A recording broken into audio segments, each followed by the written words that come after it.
A gente, como somos homossexuais, a gente sofre um pouco de preconceito. Então, assim, eu sou contra muitas coisas que acontecem com a gente.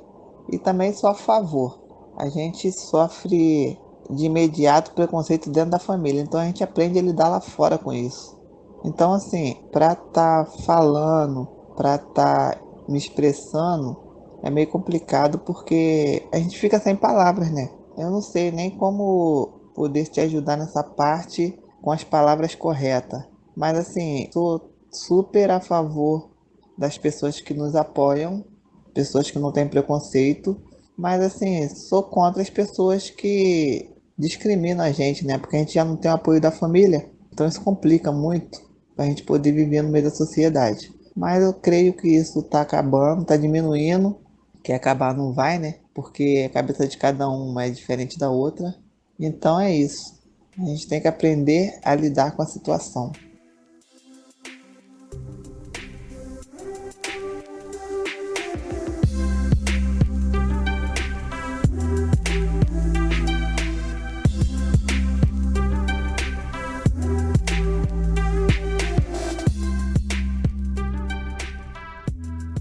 Olá, tá começando mais um programa Saúde e Diversidade, o podcast Saúde LGBT. O nosso programa foi gravado no dia 13 de março de 2021. Esse é o nosso episódio 31. Os nossos episódios vão ao ar toda segunda-feira em todos os tocadores de podcast e toda quarta-feira pelos sites da Rádio USP. Por falar nisso, um beijo pro pessoal da Rádio USP, todos muito fofos, nos acolheram e sempre foram muito simpáticos com a gente. Pessoal, espero que vocês estejam bem e seguros durante a pandemia que se aperta aqui no Brasil. Eu sou Mário César Vilhena, falando aqui da minha casa em São Paulo. Falo com a minha amiga de toda semana, Vivian Avelino Silva. Fala, Tudo Vivi, jóia, tudo bem? tudo jóia pra gente que tá trancadinho em casa, se cuidando, né, Mário? O mundo, o Brasil tá passando por uma fase dificílima da pandemia agora e a gente tá angustiado com isso, mas todo mundo por aqui com boa saúde, então a gente tem que ficar contente com isso, né? E eu faço um apelo aqui pra todo mundo continuar se cuidando. Pessoal, para de ser Zé Mané, fica em casa então. Muito bem, Vivi, quem é o Hoje a convidado de gente tem hoje? a Márcia Morikawa. Márcia é psiquiatra, formada pela Faculdade de Medicina da Universidade de São Paulo, aliás, formada na minha turma, né? Ela é médica do Serviço de Psiquiatria da Infância e Adolescência, do Instituto de Psiquiatria do Hospital das Clínicas. Também é a psiquiatra infantil do Ambulatório Antigos, do qual ela vai falar pra gente um pouco mais. Ela também coordena o PROTAIA, que é o Programa de Ansiedade na Infância e Adolescência do Instituto de Psiquiatria do Hospital das Clínicas da Faculdade de Medicina da USP. Marcinha, muito obrigada por aceitar nosso convite. Bem-vinda. Márcia, toda a reverência, Oi, bem-vinda. pessoal, tudo bem? Em primeiro lugar, assim, muito obrigada pelo convite, é uma honra estar aqui. E outra coisa que eu queria já começar fazendo uma fofoca, assim, que a Vivian era o caderno da nossa turma e pelo menos um quarto dos médicos formados no nosso ano se devem ao caderno maravilhoso que ela fazia, tá? Então, assim, parte de eu estar aqui hoje também tem a ver com o caderno da Vivian. Então, muito obrigada, Vivi, duas vezes, né, pelo convite e por essa particularidade que faz, assim, você ser tão famosa na nossa turma também.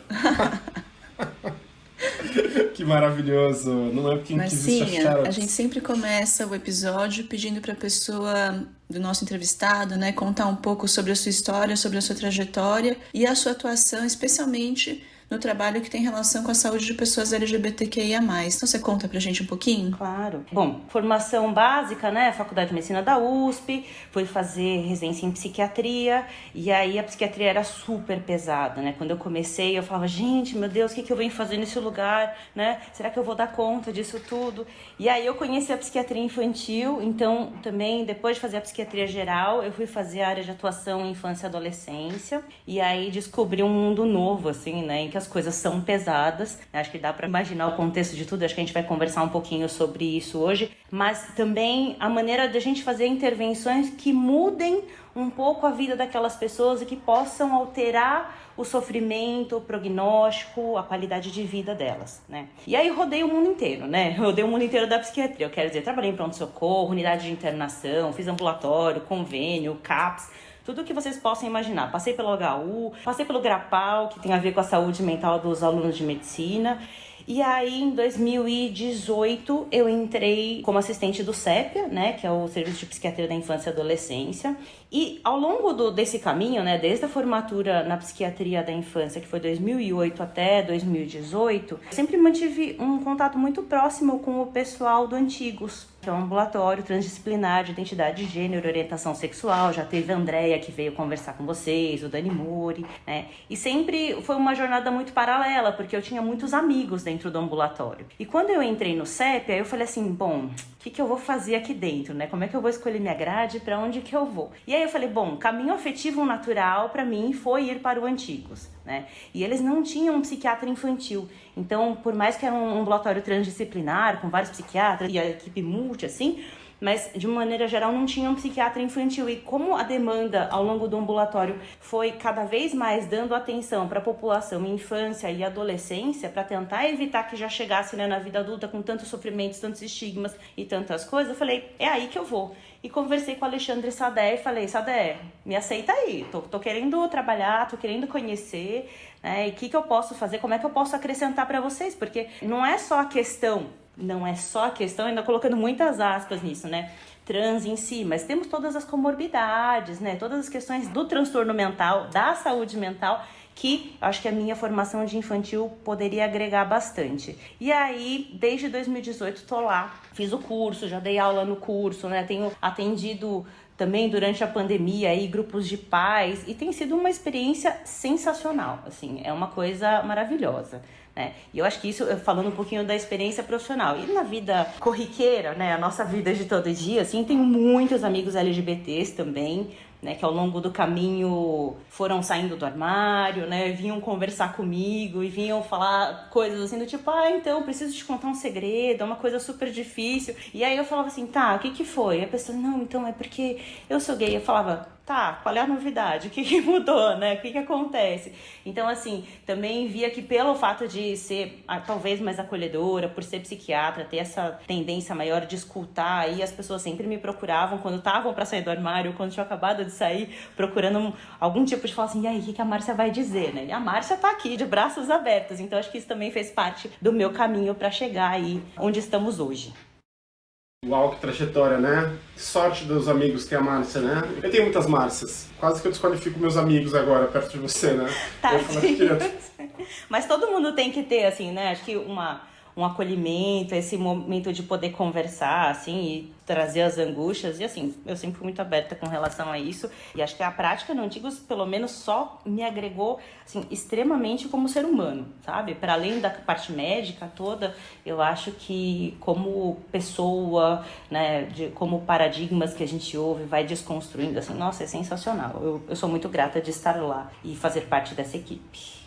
Eu acho tão bonito o trabalho da psiquiatria, o dom de você parar e poder ouvir a história, o sofrimento e as alegrias, as aflições, o que está pegando, o que está apertando para as pessoas e ajudá-la com ferramentas para que elas encontrem, né, alguma solução ou caminhos ou novos horizontes para sua vida, né? E são coisas que no dia de hoje a gente não tem muita disposição para fazer, né? A vida atual não nos dá a oportunidade ou não nos coloca dispostos a parar para ouvir os outros, né?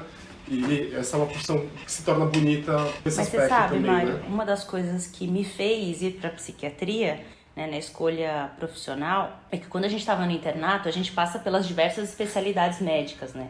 E aí o pessoal chegava e falava assim, putz, o paciente da Márcia tá lá chorando de novo. Então eu era que fazia os pacientes chorarem. Eu falava, porra, que sacanagem, o que eu faço que faz o paciente chorar? Né? Você escuta. Exatamente, essa coisa de falar assim, o que tá acontecendo com você? Né? Mas, tô bem. Tá, o que quer dizer tá bem? Né? Então, eu acho que a psiquiatria abre o campo para essa escuta diferente. Não é um tô bem e isso basta. O que quer dizer tô bem? Né? O que isso significa? É uma resposta padrão que você está me dando ou você de fato está bem? E aí acho que é esse espaço mesmo que você está falando da escuta e poder entender, empatizar com o outro e poder lidar com o sofrimento dele quando existe. É isso mesmo, gente. Precisamos dar os ouvidos e o ouvido do coração também para as pessoas, né? Marcinha, a gente discute bastante aqui no podcast sobre o conceito de saúde, mas estendendo o conceito da saúde para essa caracterização mais ampla, né? A saúde não é só ausência de doença. Saúde é bem-estar físico, mental, participação social. E aí, o que seria essa parte do bem-estar mental? Né? A gente tem aí uma oscilação fisiológica, eu diria, normal do cotidiano, de estar mais feliz em alguns momentos, mais triste em outros momentos. Então, para você, o que é o bem-estar mental? Olha, eu acho que o bem-estar mental é o equilíbrio. Na verdade, acho que o bem-estar também físico acaba sendo uma parte do equilíbrio, né? Mas as pessoas falam muito então, não estou deprimido, eu não estou ansioso, então isso quer dizer que estou bem? Não necessariamente. Né? Quando a gente fala de um estado de uma harmonia melhor, assim, né, dessa questão que eu estava falando do equilíbrio, é quando você tem emoções positivas, emoções negativas, e isso acontece no nosso dia a dia, né? Momentos tristes, momentos felizes, e isso não é um estado persistente, isso é uma balança que está ali o tempo todo oscilando. Quando a gente consegue ter um equilíbrio, manter um estado harmonioso, né?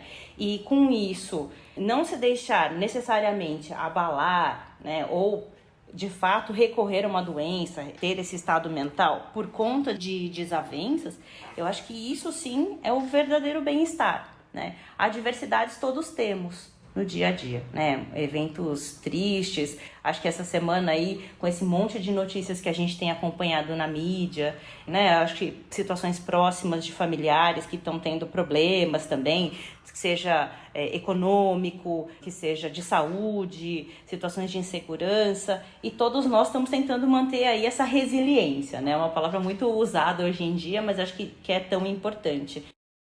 Resiliência é aquela qualidade que eu poderia ilustrar com o que acontece com o pão quando a gente aperta, né? Para ficar claro, né? A gente aperta o pão, ele volta ao formato normal. E no espectro das emoções, no espectro mental, a resiliência seria essa oscilação diária que a gente tem, né? Que às vezes pode ser que a gente fique mal por uma notícia ruim e de repente a gente volta a ficar naquele estado neutro, normal. Exatamente. É isso, né? Acho que resiliência é a capacidade de ter uma deformação em material, né? Quando a gente fala de engenharia, etc., né? O material resiliente é aquele que sofre uma deformação e consegue voltar para a forma original. E aí, essa noção do pão amassado aí que o Mário tá falando. É ótimo, porque é isso mesmo, né? A história do bambu, né? Enverga, mas não quebra, né? Acho que tem várias figuras de linguagem que a gente pode usar, mas acho que é isso mesmo. E acho que tem uma coisa que é muito importante também, é que tem uma grande idealização sobre o que é o bem-estar mental. Né? As pessoas acham que hoje em dia ser feliz é um estado constante e persistente de felicidade. Ninguém é constantemente feliz, ninguém é persistentemente feliz, ainda mais com tudo isso que a gente tem visto nos últimos 1 ano e meio aí. A questão é estar feliz. Você pode ser feliz tendo momentos de felicidade ao longo do caminho. Não é que você tem que estar feliz o tempo todo, né? Então acho que isso é um conceito muito importante, e quando a gente prega, eu tenho que ser feliz e isso é uma coisa que não pode ser abalada, é mentira. Imagina, ninguém consegue ser feliz 100% do tempo, gente. Ai, que alívio, né, Mário? A propaganda da margarina, então, pode ser considerada uma mentira ou então um exagero, né? Adoro aquela figura também do Natal, sabe? Aquelas propagandas em que tá todo mundo em volta do peru, assim, e todo mundo se abraçando e beijando. Você fala assim, tá bom, na sua família não tem treta? Todo mundo se beija, todo mundo se abraça, todo mundo se ama. Fala sério, né? Que bom, porque, olha, eu juro que eu sou uma pessoa muito legal de acordo comigo mesmo. Mas eu acordo com muito mau humor e eu não curto muito Natal, sabe? Mas eu sou legal, eu acho. Que bom! Tá vendo? Isso não te faz uma pessoa ruim. Isso te faz uma pessoa, sei lá, mal-humorada de manhã. Mas você não é uma pessoa mal-humorada, né? Você está assim de manhã. E eu compartilho desse funcionamento. De manhã eu também preciso dos meus minutinhos pra virar gente, assim. Até então, coisa, né? Mas aí, Marcinha, como é que a gente suspeita que um sentimento que é normal, então ficar triste, ficar desanimado, ficar ansioso, começa a sinalizar que na verdade não tá mais dentro desse espectro da normalidade e tá realmente se tornando doença? Como é que a gente pode suspeitar? Ótimo. Então, eu gosto de dizer, sempre explicando, né, no começo das aulas, assim, quando, né, eu preciso fazer uma explanação um pouco mais didática, que ansiedade e tristeza são sentimentos normais e protetores. Né? Então quer dizer, se eu não tenho ansiedade, se eu não tenho medo de morrer, não olho para os dois lados antes de atravessar a rua. Então isso é um sentimento que protege a espécie humana, né? E faz com que ela perpetue. Se eu não tivesse medo de altura, eu andaria na beira do penhasco e uma hora rolaria por ali, porque afinal, que diferença que faz?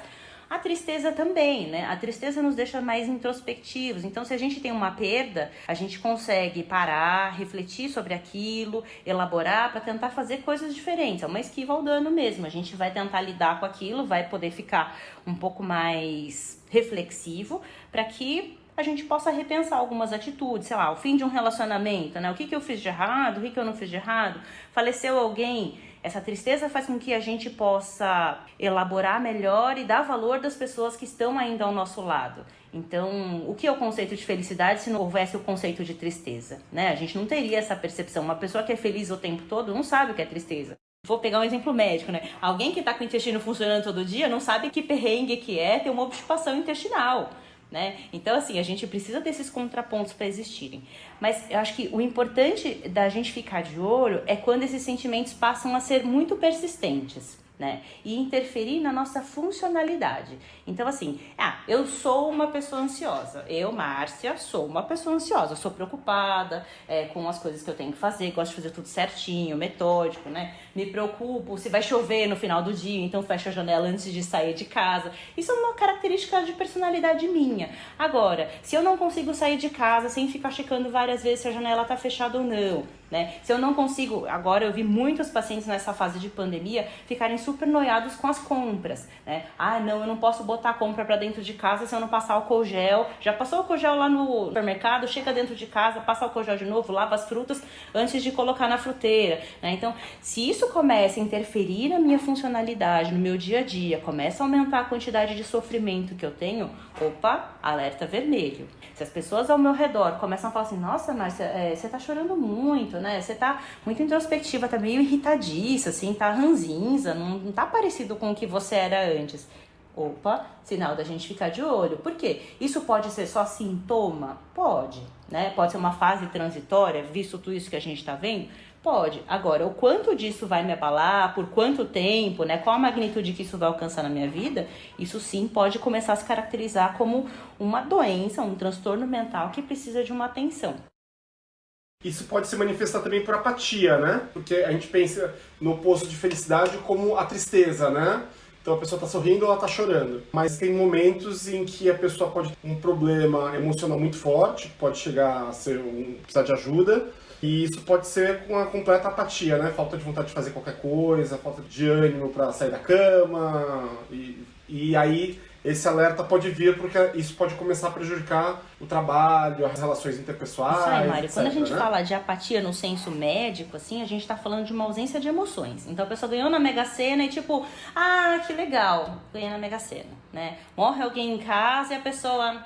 morreu, né? Mais um, já foram quanto? 270 mil, sabe? Então, isso é uma restrição, é um achatamento das emoções, né? Tanto pro polo positivo quanto pro polo negativo. Para além disso, tem essas outras coisas que você falou, né? Então, falta de vontade de fazer, falta de prazer de fazer as atividades. Então, anteriormente, a pessoa gostava muito de assistir Netflix. Agora liga o Netflix, começa a assistir e fala assim...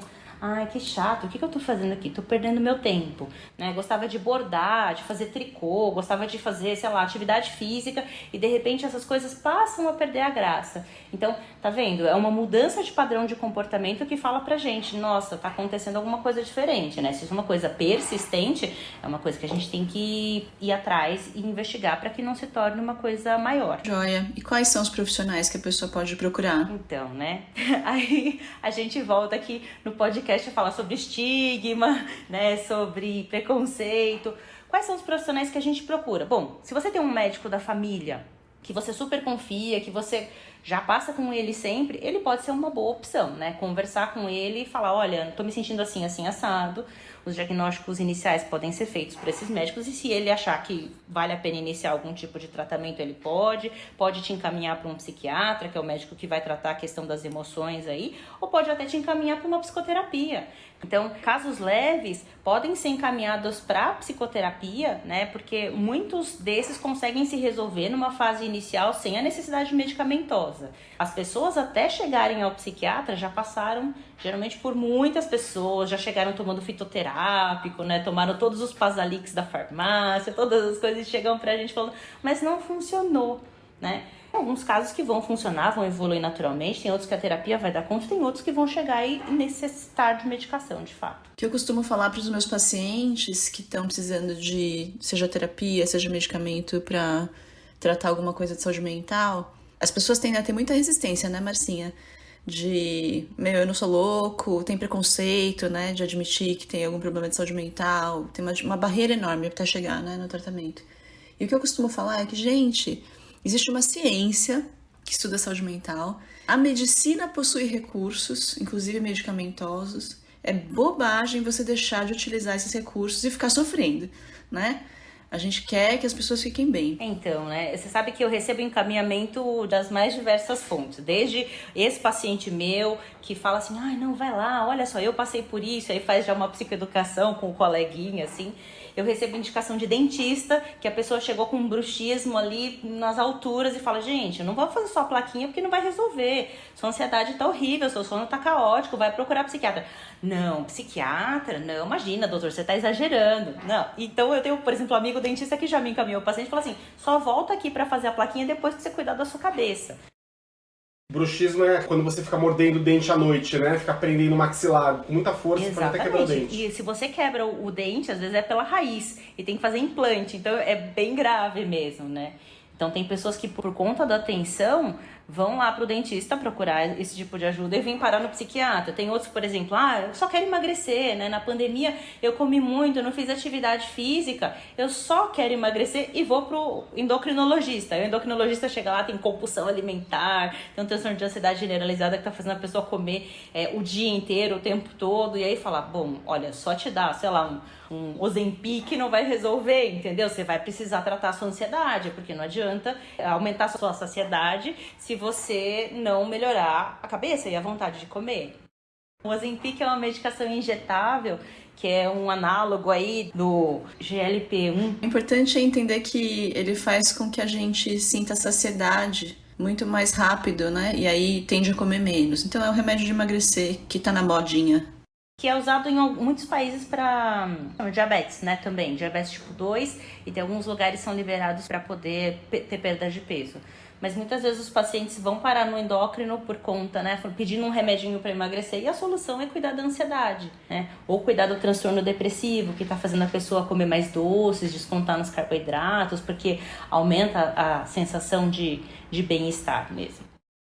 Disso tudo que você está falando, eu como não médico, né, que eu consigo entender, e o que a gente poderia passar de mensagem já, é que não tem um motivo mais ou menos importante, né? Se a pessoa acha que tem alguma coisa que está diferente, que ela está precisando de ajuda, ela pode procurar esse profissional, que é um profissional, como a Vivi falou, que estuda isso, que se dedica a isso, e essa pessoa pode ter ganhos, pode ter benefícios muito grandes para a vida dela, né? Ela pode melhorar a qualidade de vida dela de uma forma significativa. E quando eu comecei a fazer psicoterapia com uma psiquiatra, eu fui durante a pandemia, fiquei mal, e eu tive um momento que eu sofri uma doença muito grave na minha vida, que me fez perder a visão, e eu achei que eu fosse falar isso na psicoterapia, e eu tô compartilhando isso pra mostrar. E aí, quando eu cheguei na psicoterapia, eu fiquei falando do meu pé na bunda, que no mundo ideal é uma coisa muito menos grave, entre aspas, pra quem não tá me vendo, do que uma doença que faz você perder a visão. E eu ficava inconformado, e eu falava assim, mas eu tô inconformado, eu não consigo não falar do meu pé na bunda, não consigo falar da minha perda de visão, e de todos os problemas que isso causou na minha vida, e só consigo falar do pé na bunda, gente, eu não tô entendendo o que tá acontecendo comigo. E eu não conseguia me entender com isso. Tá vendo? Assim, mas sabe? olha que positivo, você foi lá, né, conseguiu tratar do pé na bunda, provavelmente já conseguiu trabalhar a questão da visão também, né, e não precisou chegar no extremo de um adoecimento para poder ir para um profissional. Que ótimo, se todo mundo tivesse esse grau de iluminação que você tem e poder buscar ajuda, eu acho que tava ótimo. Pé na bunda é motivo suficiente pra gente ficar estressado pra caramba, né? Essa coisa, ver notícia na televisão é motivo pra gente procurar ajuda? Nossa, pelo amor de Deus, a gente liga a televisão, é só catástrofe, só notícia horrorosa, né? A gente sai, agora tá em lockdown, não sai, então, né? Você fica trancafiado dentro da sua casa, imaginando o que pode acontecer, você não tem mais contato com os seus amigos, a gente tá privado, né, desses contatos afetivos, dessas trocas, a nossa vida tem sido muito internet, Zoom, Meet e essas coisas do gênero, e aí Poxa, por que não falar sobre a saúde mental? Tá todo mundo sofrendo, de uma forma ou de outra, tá todo mundo sendo espremido e precisa ter um cuidado relacionado a isso, sim. Então hoje a gente tá falando com a Márcia Morikawa, que é psiquiatra, e a gente tem música hoje, Mário? Temos música. A música de hoje, então, é de Sebastianismos, e o nome da música é Fala Que Me Quer. Fala que me quer, fala que me ama, fala que valeu, espera toda semana. Fala que me quer, fala que me ama, fala que valeu, espera toda semana. Fala que me quer, fala que me ama, fala que valeu, espera toda semana. Fala que me quer, fala que me ama, fala que valeu, espera toda semana. Fala que cê me deseja, o coração lateja, que cê pede o ar. Fala que cê sente falta de ficar juntinho e se abraçar.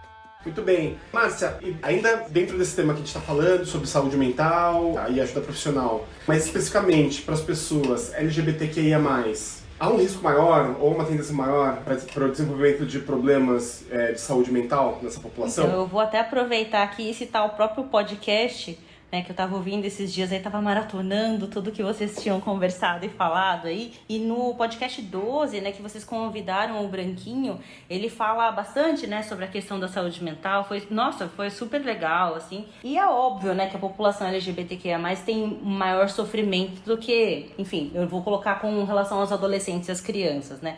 Tem a questão da invisibilidade, da exclusão, do estigma, do preconceito, LGBTfobia, né, a diminuição das opções de trabalho, a segregação na escola. Lá no Antigos a gente tem um trabalho relacionado às escolas, em que a gente, né, recebe diretores e professoras para orientação, porque as pessoas deixam de falar sobre isso. Eu tenho muitos pacientes que não são LGBTs que sofrem já a questão de bullying, né? Hoje em dia o cyberbullying, que é uma coisa super importante, essas exclusões dentro da população LGBT não tem nem, né, acho que capacidade de colocar a magnitude dessa questão. As vivências deles cotidianas, né? Acho que o sofrimento com relação à autoaceitação, seja do corpo, da identidade, da própria orientação, o quanto eles entram em conflito consigo próprios, para depois também poder, num dado momento, peitar a sociedade, poder peitar os próprios pais e poder conversar a respeito disso.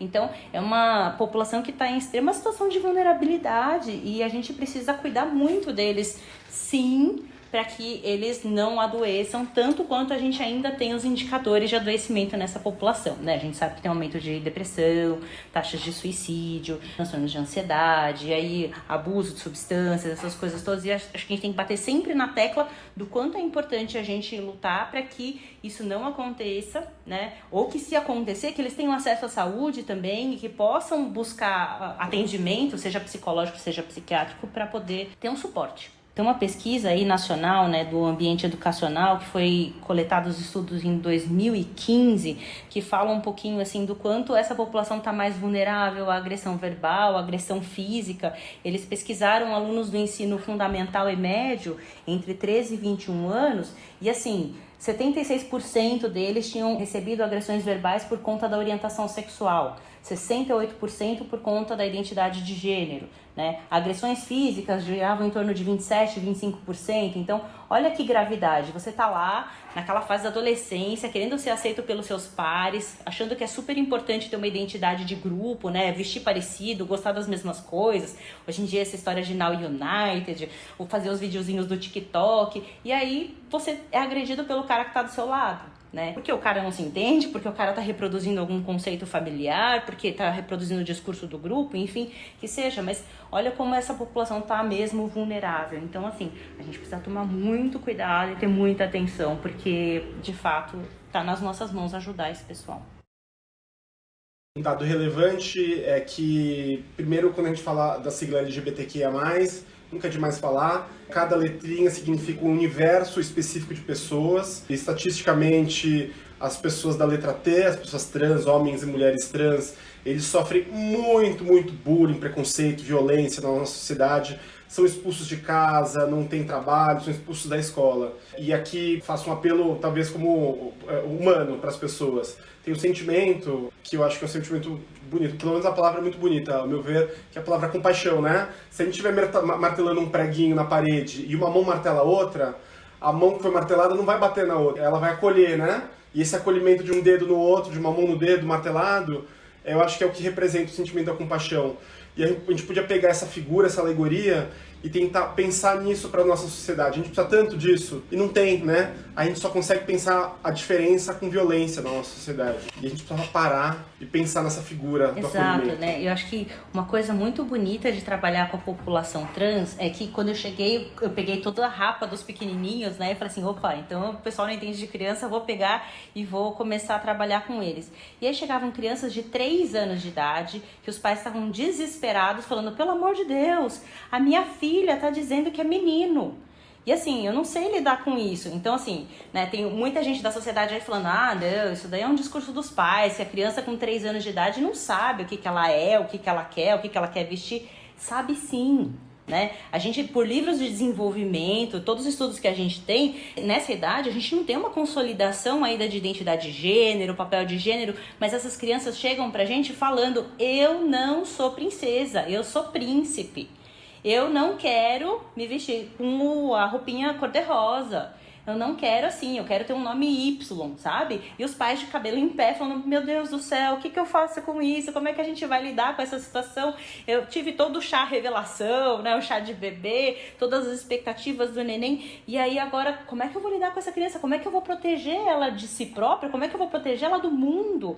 Né? Então, super angustiante essa coisa, mas é isso. É super legal a gente poder pegar esses pequenininhos aí e já ir fazendo esse trabalho e também cultivando essas famílias, podendo acompanhar o processo de transição social, enfim, inserção na escola, alfabetização, porque quem sabe daqui 10 anos no podcast, sei lá, número 1000 e tralá, 2000, 20.000, a gente consiga falar sobre, olha só como conseguimos mudar alguma coisa, né? Então acho que isso é muito legal.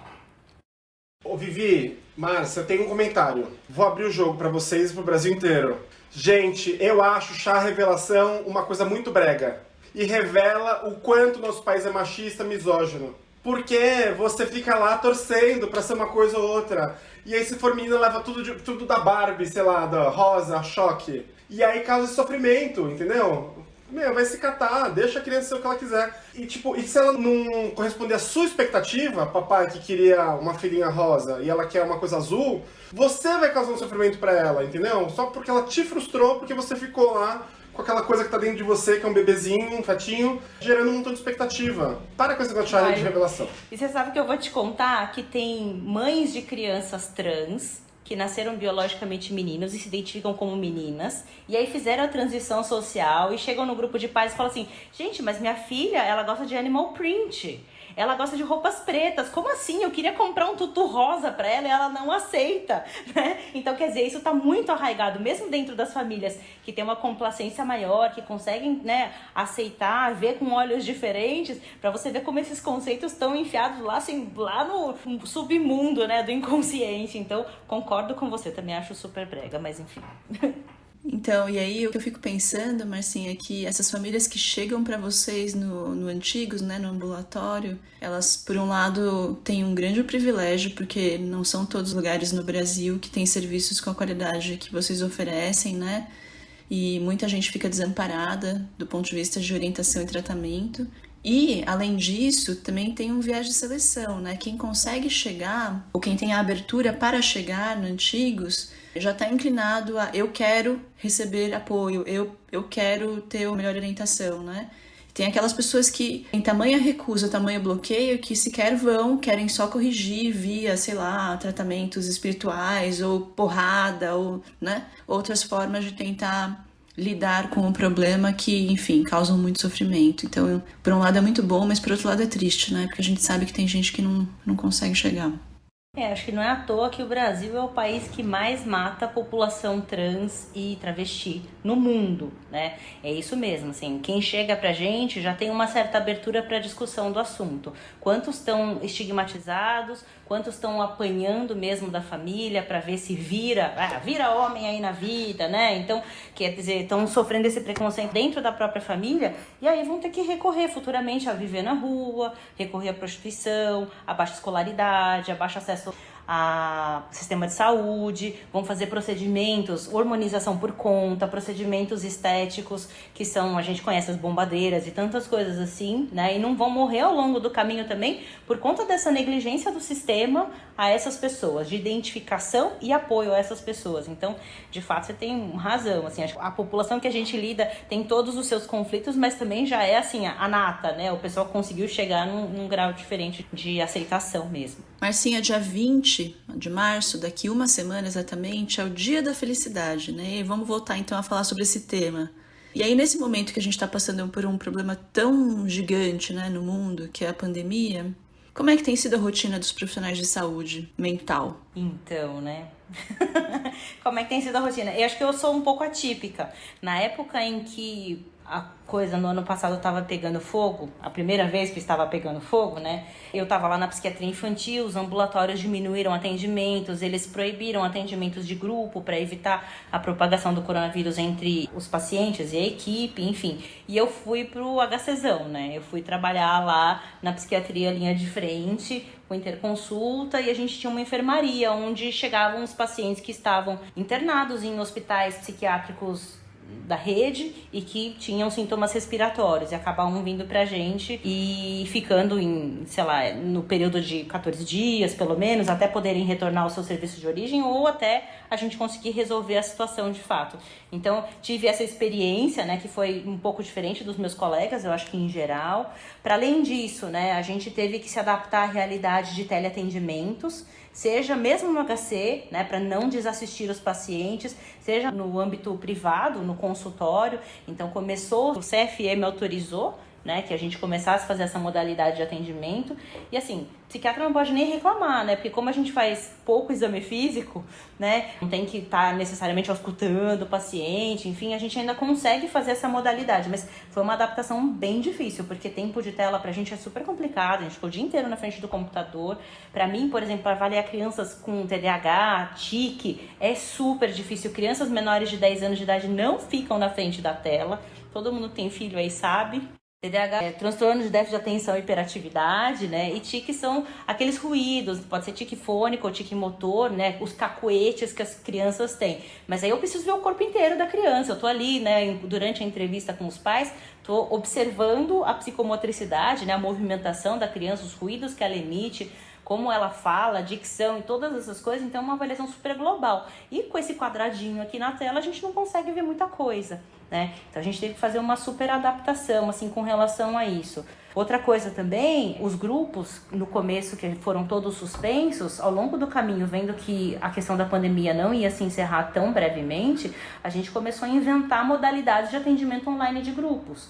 Então, no Antigos desde 2020, da metade do ano, mais ou menos, a gente faz um grupo de atendimento de pais, né, de crianças menores de 12 anos. Isso eu tô falando especificamente da parte de crianças porque é onde eu fico mais inserida, né? Os adolescentes também fizeram psicoterapia em modalidade online. Esse ano eles estão se organizando para fazer grupo de pais também de adolescentes, mas é que é uma população gigantesca, então vamos ver ainda, a gente está estruturando como é que vai dar conta. Mas são coisas muito novas que a gente teve que se adaptar, né? Outra coisa também que a gente foi vendo, né, durante essa atuação na pandemia, a gente foi perdendo colegas ao longo do caminho que foram entrando em burnout, né, que estão sendo adoecidos. Eu acho que eu perdi a conta de quantas pessoas eu vi que estavam ali, né, para além da situação de estresse, de ter que voltar, trabalhar todo dia no hospital, voltar para casa, medo de infectar a família, ter os filhos em homeschooling, como é que lida com isso, né, porque eu tenho que estar um olho no peixe, outro olho no gato. Às vezes a moça que ajudava em casa a ficar ali, a babada, as crianças não podia permanecer. Tem mães que precisam trabalhar todos os dias e não tinha mais os avós para deixarem as crianças, né? Então a gente foi vendo a saúde mental das pessoas degringolando progressivamente. Então isso também acho que é uma coisa que vale muito a pena da gente poder pontuar. E depois de um ano agora, né, que deu em março de pandemia, a população de psiquiatras que atenderam tá comprometida de uma certa forma, né? Todo mundo tentando se manter, o pessoal passou a terapia online. Eu nunca tinha feito terapia online na vida, sofrido como paciente, né? Horrível, né? Tinha todo um ritual que eu fazia pra ir pra minha terapia. Depois que eu saía de lá, ia tomar um café, voltava de metrô pra casa, vinha pensando no que tinha acontecido.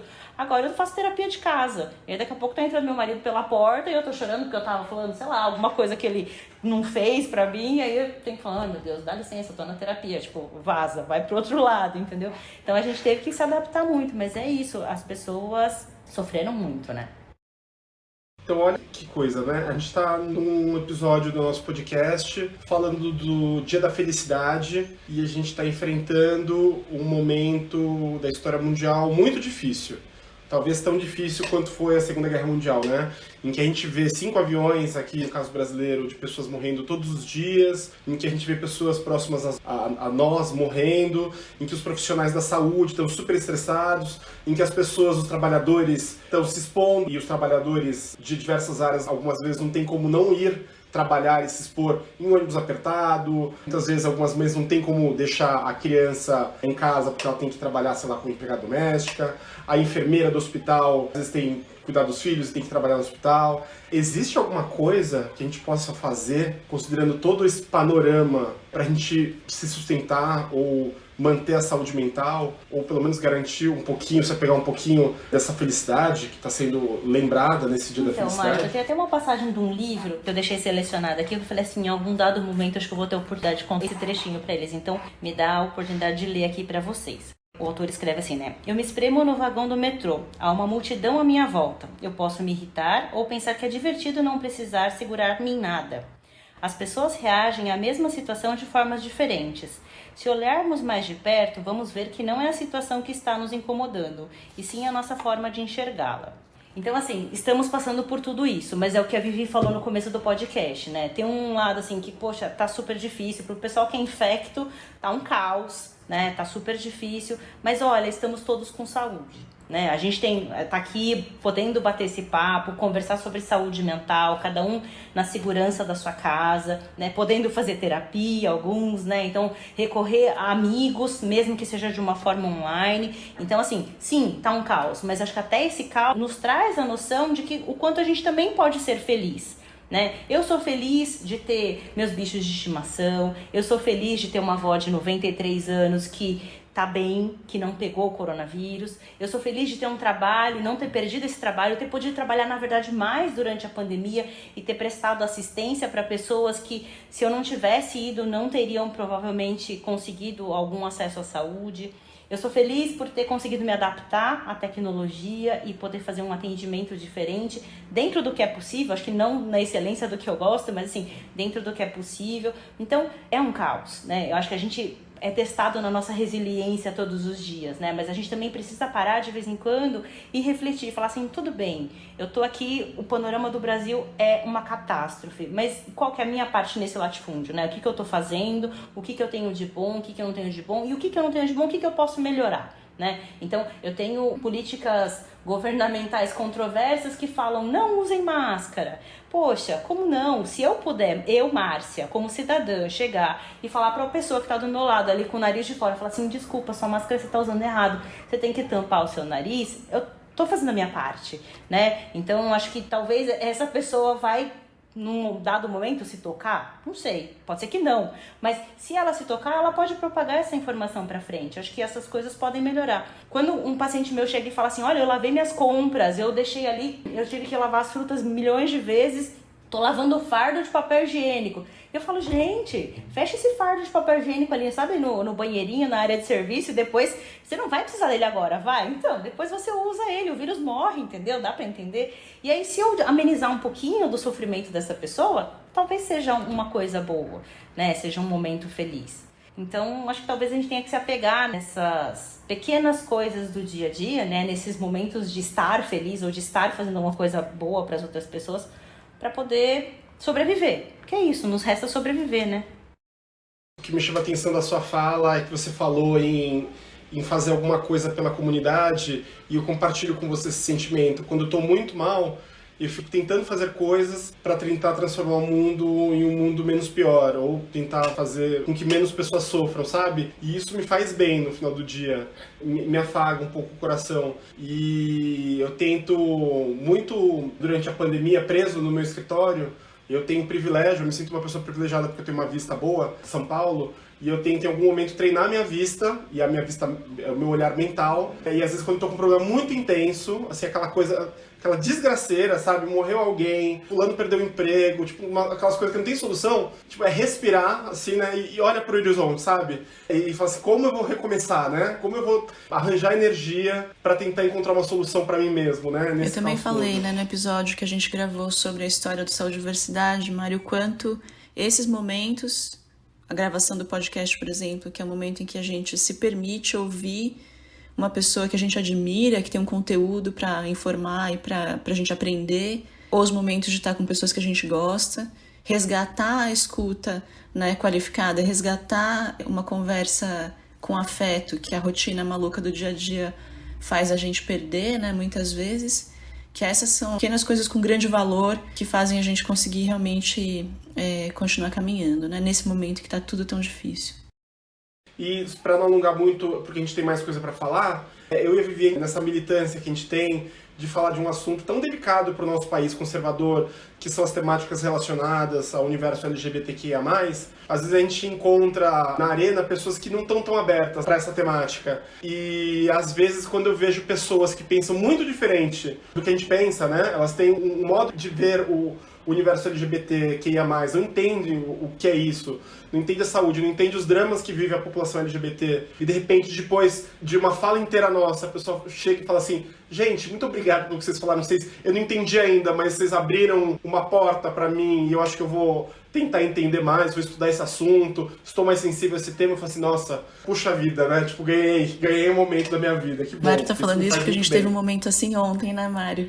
Mas acho que até nesse último episódio que tinha ido ao ar, né, que vocês estavam contando um pouquinho a história do Saúde e Diversidade, assim, acho que vocês foram contando um pouquinho da trajetória de cada um de vocês, e foi uma felicidade ouvir que tem pessoas dispostas a fazer isso, né, a reservar seu tempo com tantas particularidades. Poxa, da onde que tem o ponto de confluência entre a Vivian, que é infectologista, né, o Mário, que fez direito, são trajetórias tão diferentes e que chegaram nesse ponto e fizeram uma coisa tão bonita. Então, parabéns pelo trabalho de vocês. É isso aí, pessoal, momento de felicidade, curtam isso porque é muito legal mesmo. Obrigada. Marcinha, acho que a gente vai fazer só mais uma pausa para ouvir a música do dia, né, Mário?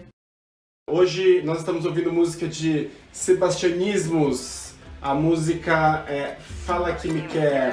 Fala que me ama, fala que valeu, espera toda semana. Fala que me quer, fala que me ama, fala que valeu, espera toda semana. Fala que me quer, fala que me ama, fala que valeu, espera toda semana. Fala que me quer, fala que me ama, fala que valeu, espera toda semana.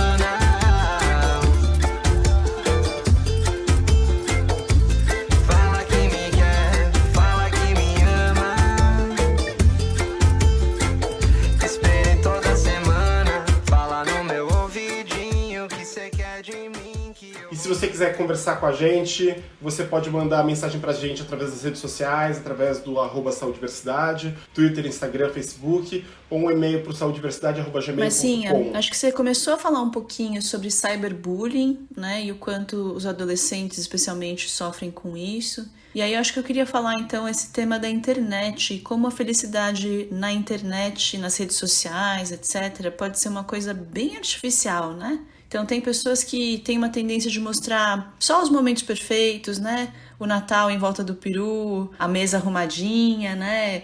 Enfim, uma série de outras situações em que tá tudo bem, tudo feliz nas redes sociais. E aí isso causa uma impressão que pode ser plástica, né? Assim, artificial mesmo da vida. Quais são as consequências possíveis disso? Então, gente, rede social é aquela faca de dois legumes, né, que a gente brinca. Quando a gente, né, era jovem, então vou falar assim, faz muito tempo já isso, mas enfim, quando a gente estava na faculdade, né, só tinha Orkut. Vou denunciar a nossa idade aqui, Vi, desculpa. tinha Orkut, né? Hoje em dia a gente tem Facebook, Instagram, Twitter, TikTok e tantas outras mídias sociais. E para os pais tá super difícil de manter um controle, né? Do que o filho tá vendo, o que ele tá sendo exposto, enfim. E os perfis que não falam sobre essa felicidade, não mostram uma coisa bonita, a paisagem maravilhosa, a pessoa dando risada, aquele corpo magro, né? A pessoa bebendo, uma coisa dando risada, as pessoas nem seguem, né? Não tem muito followers. Essa que é o pessoal que fala real muitas vezes não tem followers. Mas o que acaba acontecendo, principalmente aí com as crianças e com os adolescentes, né? É que com essa coisa da pandemia, eles ficaram muito isolados. Né? A coisa mais importante da adolescência é a questão da socialização, né? De ter os seus pares, poder falar a gíria que eles falam entre eles, ter o seu linguajar próprio, gostar das mesmas músicas, dividir isso. E agora, na pandemia, todo mundo ficou isoladinho no seu canto, né? Então, as pessoas foram obrigadas a se submeter, vamos dizer assim, a um mergulho, né, intrapsíquico. Elas tiveram que entrar em contato consigo próprias, o que é uma coisa muito difícil. E aí, quando eu olho a mídia social do meu amigo, que mesmo deu uma fugidinha, né, e foi, sei lá, para Campos de Jordão, foi para Trancoso e fica postando fotinhos lá, falo, pô, mas que vida porcaria que eu tenho, né? Tô eu aqui sofrendo, me questionando se eu tô gorda, se eu não tô gorda, se eu comi demais, se o meu crush vai continuar gostando de mim, porque agora a gente só se fala pelo WhatsApp, eu não consigo mais encontrar, né? E aí, fulano tá lá em Trancoso, dando risada, tirando um monte de foto em cima da lancha, né? Tem um perfil do Instagram que eu gosto de seguir, que chama Perrengue Chique, não sei se vocês conhecem, mas é muito divertido, assim. Então, eles mostram as coisas que dão errado, né? É o cara que vai alugar, sei lá, vai pra Tulum, aluga um carro importado e atola na lama, sabe? Então, é um pouco mais a vida como ela é, assim. Mas pros adolescentes, principalmente, fica essa sensação, né? De tipo, nossa, todo mundo é feliz, tá todo mundo dando risada, tá todo mundo se divertindo. E eu tô aqui dentro da minha casa assistindo Netflix, que já esgotou, com a minha mãe me enchendo o saco, porque eu não catei a roupa que eu joguei no chão outro dia, né? Não conseguindo conversar com as pessoas que eu antigamente tinha um contato diário, tendo que assistir essa porcaria de aula online que fica aí, sei lá, 8 horas por dia, ainda tem mais tarefa para fazer. Então, quer dizer, a parte divertida se foi. Eles ficaram só com o que é muito chato em alguns contextos, e em outros momentos olhando a vida dos outros como se fosse uma bela de uma paisagem, né? Como se todo mundo tivesse aquilo o tempo todo e eles não, deprivados daquele contexto. E eu acho que, para além disso também, vale a pena a gente comentar que a internet deixa as pessoas muito corajosas, né? Os haters, as pessoas que fazem comentários sem ter que dar a cara a tapa, se expor de fato. Então a pessoa pode fazer um post, sei lá, da casa dela e vai ter um fulano X, que talvez ela nem conheça, e que chega e fala assim, nossa, mas como essa casa é feia, como é suja.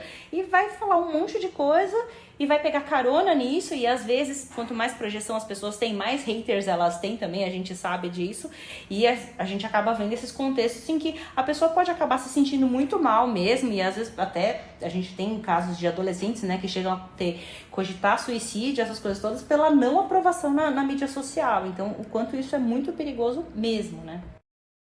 E acho que revela, né, essa exposição demasiada e essa questão da lanche em Trancoso, né, esse lance da pessoa na Europa, ainda mais nesse momento da pandemia, é que muitas vezes, acho que por não aceitarmos a realidade, a vida como ela é, no preto e branco aqui, né, no dia a dia, a nossa rotina, a gente acaba querendo mostrar ou transmitir uma mensagem de algo que não é real, né, e a gente vai propagando uma mensagem que não é verdadeira. E aí a gente vai tentando causar essa sensação artificial, falsificada de felicidade e de perfeição, né? Então é uma casa que não é tão maravilhosa, aí você coloca lá o jardim, o Ibirapuera, e finge que é seu jardim, né? Você pega e printa uma foto de uma ilha paradisíaca e finge que você esteve lá, né? Se coloca lá nessa ilha, etc. E isso é um problema, né? Porque isso vai querendo uma sensação geral de que, caramba, como é que esse cara tá em Fernando de Noronha e eu não tô, né? Mas é mentira, gente. Ninguém tá em Fernando de Noronha na pandemia. Não deveria estar também, né? Vamos pensar nisso. Mas eu acho que tem essa questão mesmo, né? E, gente, a pandemia trouxe muita coisa pra gente que as pessoas não estão mostrando, né? Quer dizer, a violência doméstica, acho que já foi falado em alguns contextos, né? O quanto aumentou isso nos contextos dos lares, a taxa de separações conjugais, as perdas financeiras, as perdas afetivas, né? As notícias de morte, as mortes efetivamente, depressão, aumento de taxa de suicídio. Tem tudo isso daí que a pandemia traz e aí na mídia social nada disso acontece, né? Lá continua, então, o fulano intrancoso, ou continua a pessoa postando a fotinho do gato bonitinho. Eu sou uma dessas que posta foto de gato bonitinho, mas assim, né? E que, na verdade, tudo bem, você tem um recorte bonitinho da vida, mas a vida, isso é um recorte, isso não é sua vida como um todo, isso não é um momento persistente, de novo, né? A gente tem um problema em reconhecer momentos que a vida não é perfeita, né? Então a gente tá sempre querendo estar nessa propaganda de margarina. E essa felicidade positiva que é imposta, que a gente se impõe artificialmente, pode ser um estresse para as pessoas, né? A gente vai querendo ficar forçando, puta, não é perfeito, né? Eu não tenho jatinho, não tô com o namorado perfeito, não tô magro o suficiente, tá surgindo ruga, minha cabelo tá ficando branco, meu Deus, está tudo entrando em parafuso, né? E não é assim, a gente envelhece, a gente faz cocô, nosso cocô é fedido, às vezes a gente tá triste, a gente tá feliz, como a gente falou no nosso programa inteiro, né? E tá tudo bem, porque essa é a realidade do ser humano. Na filosofia oriental eles chamam de vacuidade ou de impermanência, né? Que é esse fato de às vezes estar bem, às vezes estar mal, e a gente tem que estar nesse equilíbrio. E dar valor para essas coisas pequenas do dia a dia que realmente são as que importam, né? Então, você precisa ficar preso em casa. Então vamos ver quem são os meus contactantes domiciliares e como a gente pode ter um convívio mais feliz e mais harmônico e mais gostoso possível, né? A gente tá aqui, eu, meu marido e os meus filhos, temos programação de cozinhar junto, jogar jogo de tabuleiro, tomar banho de mangueira na varanda daqui a pouco, que tá calor. Então a gente tem que achar mesmo, né, pequenas coisas. A Marcinha colocou várias coisas positivas que a pandemia, que ela conseguiu enxergar, né, mesmo durante a pandemia, para a vida dela, profissional, pessoal, etc. E aí, se você me permite, Marcinha, a gente tá falando aqui de uma pessoa que teve o próprio casamento cancelado 2 vezes por conta da pandemia. 3. 3, Marcinha? Ah, meu Deus. 3 vezes cancelado a festa de casamento, agora vai pra... Era 2020, vai ser 2022. E aí, bom, enfim, é o que é possível.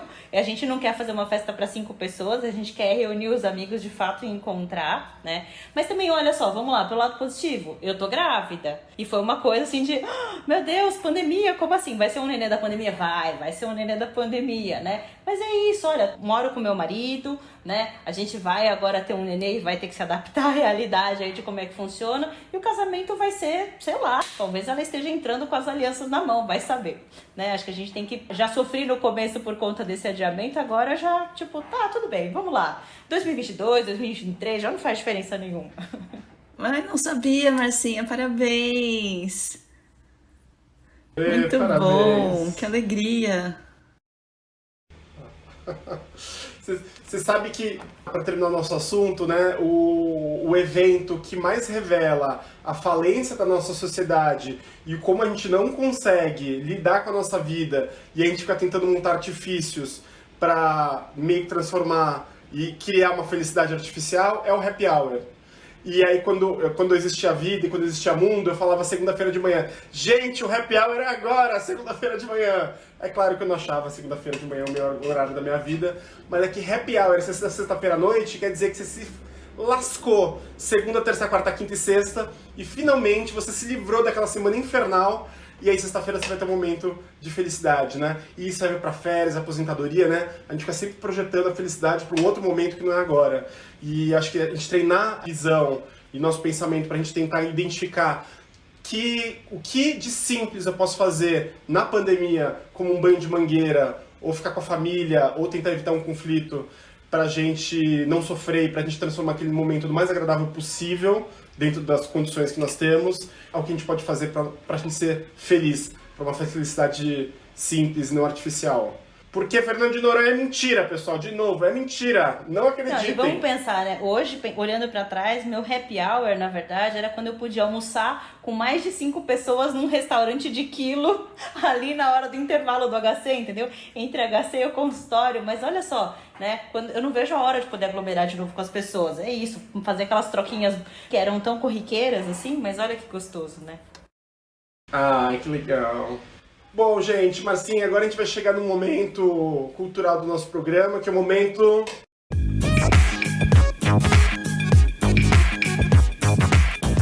Cultura Transviada!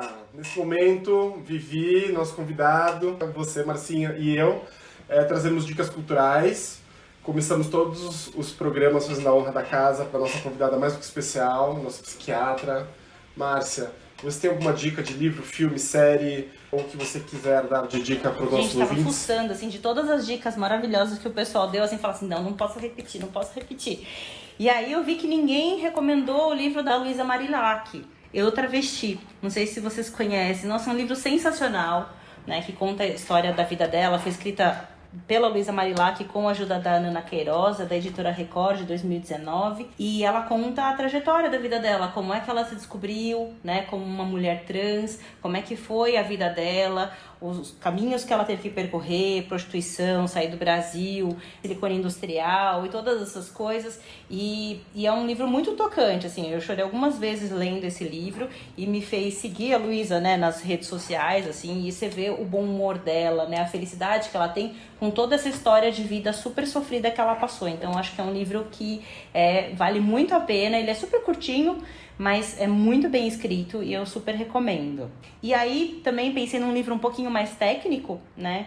Que tem um livro do ambulatório que foi organizado pelo Alexandre Sadek, que é Como Lidar com a Disforia de Gênero, Transsexualidade, da Rogref, de 2019, que já é um pouquinho mais, né, voltado para a população trans aí, mas a gente precisa fazer, né, a nossa propaganda aí, mas é porque para quem quiser entender um pouquinho mais da letra T, né, acho que vale a pena, e tem um pessoal muito legal que escreveu os capítulos do livro e que acho que vai acrescentar bastante para quem tiver interesse. Super boas as dicas, Marcinha, obrigada. Eu quero indicar hoje, Mário, o filme Carol, né, que seria em português, que é um drama que conta a história do romance entre duas mulheres na década de 50, muitos conflitos, não posso dar spoiler, mas acho que mostra um pouco o tipo de sofrimento. É um filme bem mainstream, assim, Cate Blanchett, né? Mas mostra um pouco do tipo de sofrimento que a sociedade pode impor quando a gente tem uma situação de não aceitação e de preconceito. E você, Mário? Eu vou indicar, na verdade, um autor, um organizador e editor e criador de histórias em quadrinhos. O nome dele é Mário César, é meu xará. Eu chamo Mário César, ele é Mário César. E eu estava fazendo as pesquisas para o Cultura Transviada, né, durante a semana, e encontrei o trabalho do Mário César, e ele organiza um evento chamado PocCon, que é uma feira LGBTQIA+, de quadrinhos e artes gráficas, etc. E ele já ganhou um prêmio Jabuti com os trabalhos dele, né? E especificamente o quadrinho que eu pude ler é o Bendita Cura, que está disponível online. Então, gente, lembra de mim, Mário César. Eu não sou Mário César dos quadrinhos, mas aí vocês encontram ele, vai atrás do Bendita Cura, que são histórias em quadrinhos e comics com a temática LGBTQIA+. E eu acho tão importante indicar livro e arte e cultura infanto-juvenil, que é para, finalmente, quem sabe, a próxima geração possa tratar esse assunto como uma coisa do dia a dia, uma coisa normal, e não e os bullying, esses ataques que a comunidade LGBT acabem em algum momento. A cultura é uma arma poderosa. Marcinha, muito obrigada por conversar com a gente, adorei, foi muito bom mesmo, aprendi muita coisa. Obrigada. Quero agradecer as pessoas que apoiam a gente no podcast, Fernanda Rick, Pamela Quevedo, Bruna Pousada, Fábio Escaleira e Natália Breda. E também a Amanda Saori, que faz edição de som pra gente. Muito obrigada, pessoal. Obrigada, pessoal. Beijo, até a próxima semana!